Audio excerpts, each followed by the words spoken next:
yourself what makes a country strong. Question. How we've traveled so far on a road that was so long. Here's the answer. Oh, it's happened lots of everything we need. It's happened milk and vegetables and corn for the feed. It's happened wool and cotton and cattle for the meat. With 80 million acres growing solid with wheat. But it takes more than that to make a country strong. It's the finest of machinery and the power to work the land. The finest kind of man to do the jobs at hand. It's a freedom to sow. It's a freedom to grow. It's a freedom to travel where a man may want to go.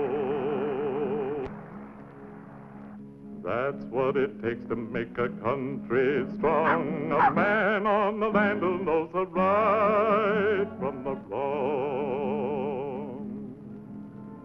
Larry, active partner in America's biggest business, farming. Success is based on a simple formula. Power means production. More power means more production. He takes his power for granted. It's always there when he needs it. Hard to imagine doing without it. It wasn't always there. The power that Larry Adams takes for granted represents ages of progress. And so does Larry Adams. Together, they tell the story of man's struggle to make the land and nature work for him.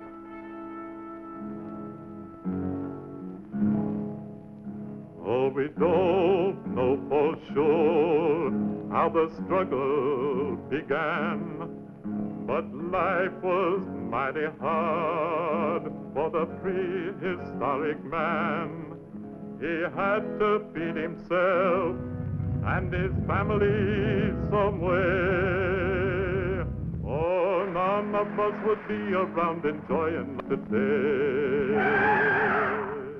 This was one way of getting food.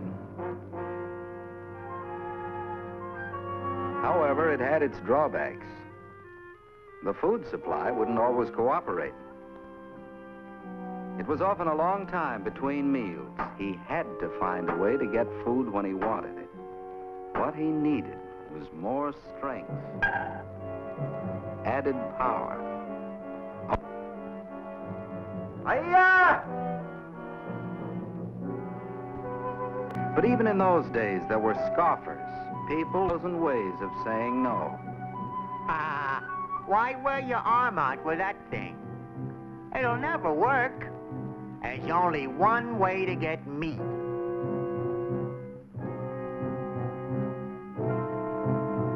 But man was not to be discouraged. Armed with a weapon, he became a hunter. As time passed, man improved his weapons. He became a skillful hunter.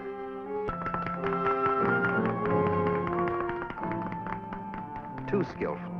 Animals became scarce. To stay alive, man had to migrate from place to place, always on the move.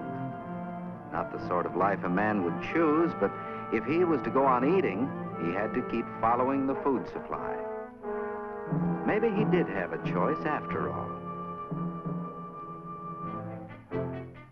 Yes, he saw the chance to have a permanent home. Not scoffer.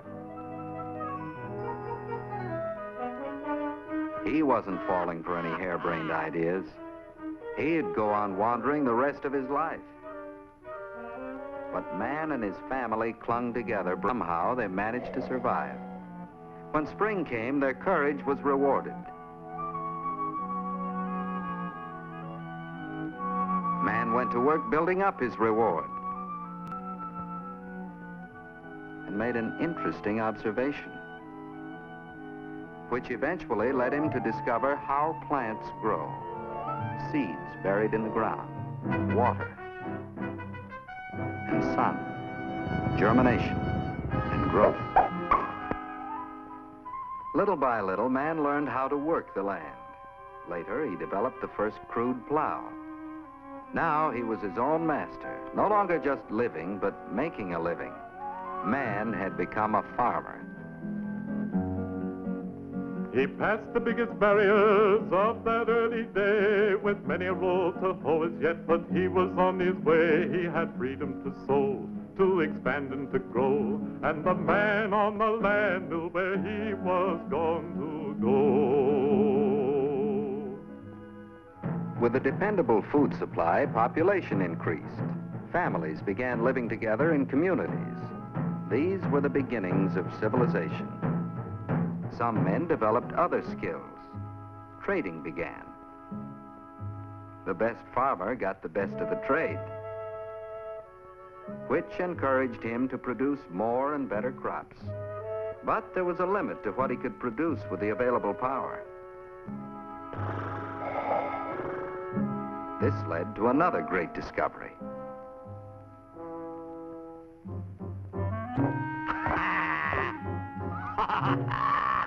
It'll never work. We've gone as far as we can go. Man disagreed. In the centuries that followed, his inventiveness carried him much farther and much faster. He traded with other communities, with other nations.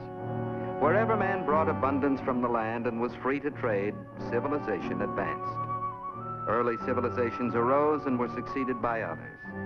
One of the greatest was the Roman Empire. When Rome fell, Europe entered the Dark Ages. Law and order gave way to force of arms. To survive, farmers had to buy protection from local warlords. The price was their freedom. The farmer was now a serf, lowest caste in the social order, no longer working for himself, held in bondage by the noble on the hill. A man without freedom is a man bound fast. A man who is bound to the drudgery of the past. He don't dare speak up or call his soul his own. And the burden in his heart is like a load of stone. For centuries, there was almost no change in life. And yet, man kept alive the dream of freedom. Finally, word came of a new world where a man is his own master. Many traveled the long road to freedom. It meant going back for a time to a primitive, dangerous life. But here, they were free to speak, think, and worship as they wished. Here, man had a chance to grow and get ahead, an opportunity that shaped the future of the American farmer. When his freedom was threatened, he refused to knuckle under. He liked his independence and he wanted to be free, but they told him to be loyal to a land across the sea. So he wrote a declaration, then made them all. He oiled his gun and waited for the trumpet to call. That's what it takes to make a country strong. A man on the land who knows. There were scoffers in America, too. Hey, why do you want independence? Why don't you just do what they tell you? The man had conquered chose independence, fought and won. It was his land and worth fighting for. A land with a promise. For many a farmer, the promise led him off over the horizon. He kept pushing the boundaries westward as population increased. More people meant more mouths to feed, more land to feed them. The farmer needed more power. Horse-drawn machinery. Still, it wasn't enough. He doubled, tripled, quadrupled the horsepower until feeding his work animals took a large part of his land, labor, and time. His whole life was a race against time.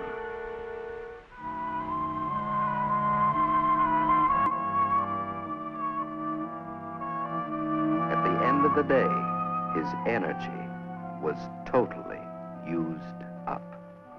He had to find another source of power. As always, the scoffer was on hand. Who ever heard of plowing that way? Don't you know when you lick? Still, the farmer kept trying. So did others. The patent office was bombarded with schemes and devices. World's full of lunatics. You take those fellas over in Pennsylvania, punching a hole in the ground to get oil. Well, what good is it? You can burn it in a lamp, but that's all. They think that thing will run on oil? Probably tell you next, they'll put wheels on it and make it go.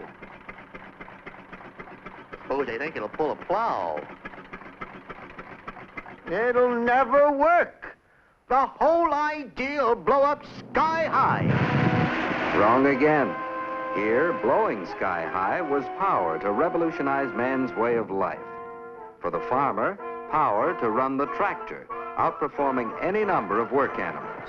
And no crops required to feed it. A nationwide race began to meet the demand for oil. North, south, east, west, they searched the country round. Wherever liquid power was hidden underground. Power enough for every need, power enough to last, power enough to build a future brighter than the past. Hundreds of companies were formed, little and big, all competing for a share of the business. Machine manufacturers were also in competition to build cheaper, more efficient tractors and other kinds of farm machinery. Petroleum-powered vehicles of all sorts, trucks to haul farm products to market on roads converted from dust to asphalt by petroleum. As farms became more mechanized, more and more farm products flowed to market. Farmers cultivated many times more land, raised many times more crops per man acre than ever before. And over the years, everyone has shared in the benefits. For progress is a stepping stone to a better life, and everyone can share it with the farmer and his wife. There's time to relax, to get around, and once more, time to do a better job than ever before. Yes, time to keep up with the latest information from the county agent and land-grant colleges. The wide-awake farmer keeps improving his crops and stock. For there's keen rivalry among farmers. Each year they supply the public with better products, and they demand the same from the industries that supply them. More and better insecticides, weed killers, fertilizers, better lubricants to protect machinery against the wear and tear of friction, and continually better fuels. The demand for oil products keeps increasing. There are always scoffers. You're heading for trouble. Pretty soon there won't be any oil left.